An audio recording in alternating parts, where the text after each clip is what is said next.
Hi everybody, this is Arkady Frekhtman, a New York City personal injury trial attorney, and today we're going to talk about Amazon trucks, and specifically the Amazon freight system and how it affects individuals and how everything works. So I think one particular individual, one particular viewer was texting me and they were asking about, do a video about Amazon trucks. And I thought, what do you mean? And then, it just happened that this week I was doing a CLE, a continuing legal education, and it was called Evidence to Win. And that was actually from New York State, from the New York State Trial Lawyers Association. And one of the presenters is a trucking attorney. And actually, I work with him. We have a case together where we're working together on a case. He's an attorney in New York and New Jersey, as well as he does trucking cases in Pennsylvania and other states. He's one of the top trucking attorneys in the entire nation. And I believe he was head of the AAJ, the American Association of Justice, which is a large plaintiffs organization. He was head of that for the trucking division. So anyway, and this particular segment, it only took like 5 or 10 minutes, but I did a little of my own research to supplement, and I find it really, really interesting. He talked about how to find out if there's a hidden owner, like a hidden, hidden entity involved in these trucking cases. And sometimes the hidden entity turns out to be Amazon. So how does this play out? So basically there's a freight market. And so, trucks, large trucks, tractor trailers, all types of trucking vehicles haul freight. And Amazon entered the freight market. And when they entered the freight market, other companies, like for example, C.H. Robinson, they lost $920 million that day, the day that Amazon entered the freight market. And Amazon took away over $2.3 billion from other companies. So what you really have to look at is the way that Amazon gets involved in freight. Because if somebody gets hit by, let's say, a truck, right, a tractor trailer, and he showed this on the screen with examples, the only information you would receive is very, very simple information. Like on the police report, the only thing that you would have is two things, right? You would have the truck information, which could be like the rental company of the truck, like for example, Penske Truck Rental. And then you would also have the LLC, which is like the owner of the truck that's operating the truck with the US DOT number. But you wouldn't know that Amazon is even involved. And the only way to know that Amazon is involved is by that attorney going to the scene, sending an investigator right away, getting a truck safety expert, and really doing a deep dive. And the way he found out in this case was he saw that there was a phone and the truck driver was using this phone. So he asked for all the phone data and all the apps on the phone, and he found out that the phone had this app called Amazon Relay. And so the way that works is the Amazon Relay app, you have to go to a website like freight.amazon.com, which he did. And then he found out that these drivers, they qualify, they become delivery service partners, and they're really hauling the freight for Amazon. So Amazon is really involved.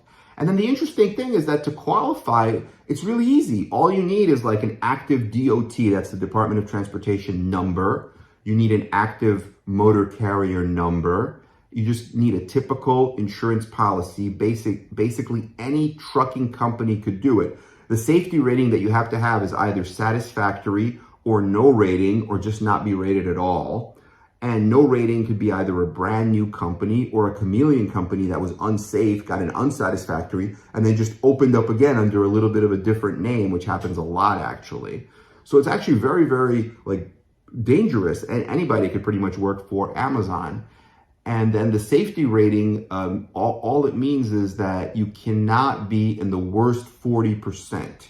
So you could be unsafe, but you can't be below 60%, meaning like if you're in the worst 40% of all drivers, then you can't drive. So it's a very, very low threshold. Pretty much anybody could drive and drive for Amazon. So that's basically, and then he goes through the exact requirements and the exact information. But he says, as a plaintiff's attorney, what you really should do is try to get the bill of lading, because that will tell you the weight of the truck and trailer. That'll tell you who the motor carrier is. And if that information starts with AL, then that means Amazon Logistics, because you might not even know who the actual motor carrier is, right? Looking at the truck, looking at the police report, they'll just put the owner of the truck, the owner of the trailer. And like in that case, it was Penske and it was some other company like Top Standard. And then how would he ever know that Amazon is involved unless he got that cell phone with the Amazon Relay app? So it's interesting. I mean, he was saying that these delivery service partners can be anything, like all those Sprinter vans that you see on the street, those are delivery service partners. And sometimes they actually use plane vehicles as well. And then he was saying that they perform the last mile delivery of Amazon packages. And so it's interesting. And then there's case law already out there as to whether or not these delivery service partners, known as DSPs, are independent businesses or whether their activities are dictated and controlled and run by Amazon. So basically, the DSPs do not have control over all of their operations because they have to meet the delivery schedules mandated by Amazon Logistics. So Amazon does have some control, and there's case law. I won't bore you with all the factors, but it's almost like the employer-employee relationship versus the independent contractor relationship. And there's a lot of case law and standards. But ultimately, it turns on who controls the method and manner of the work. So this was in-depth dive into that. And then going back just to a more broader, little bit of a more broader look. Basically, any trucking company, whether it's Amazon or any trucking company, there has to be an MC, meaning the motor carrier. They have to get authority. To get authority, they have to file a specific form, which is known as an OP1 form. Then they have to file an MCS 150 biannual registration. And as either a plaintiff or a plaintiff's attorney handling a trucking case, you could obtain that either through FOIL, the Freedom of Information Law, or through the Federal Motor Carrier Safety Act, which is part of the U.S. Department of Transportation. And you could also get that through discovery. If you're not able to get it otherwise, you could get it through discovery from the defendants, from the insurance company and the defense lawyer in your case, because the trucking company has to keep certain documents in the regular course of business. That's their requirement.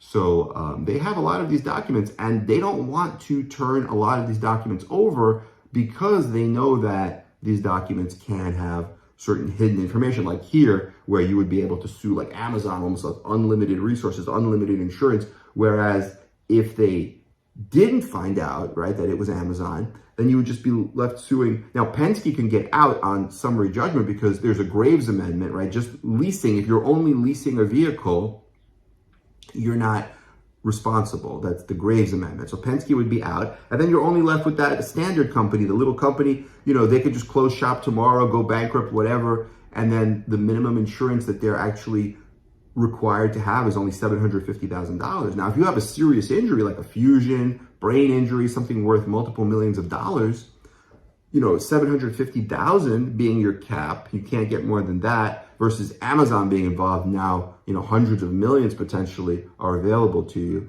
So it's a big, big difference. So it's important to hire the right lawyer. It's really important to get a trucking accident specialist who's a member of the American Truck Accident Attorneys, a member of the American Association of Justice, and who really knows how to handle these cases. And this is just an example with Amazon, but I thought it was really interesting because I honestly did not know that before I took this continuing legal education. So that's what they call it, the practice of law. The more you practice, the more you either learn on your own, either by doing or by learning from others, reading books, watching continuing legal education series, videos, the more you get better. So let us know what you think. We are here for you. And let us know if you want any other videos about Amazon or truck accidents or anything, because I'm going to do a little bit more of a deep dive into these two areas, especially like truck accidents, all types of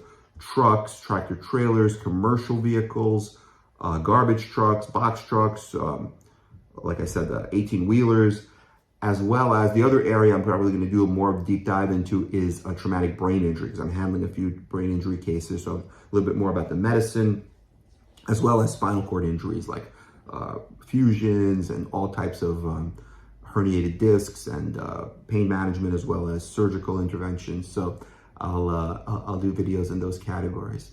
Okay, like and subscribe to our channel. Let us know what questions you have. We are here for you, and have a great day. Okay, bye-bye.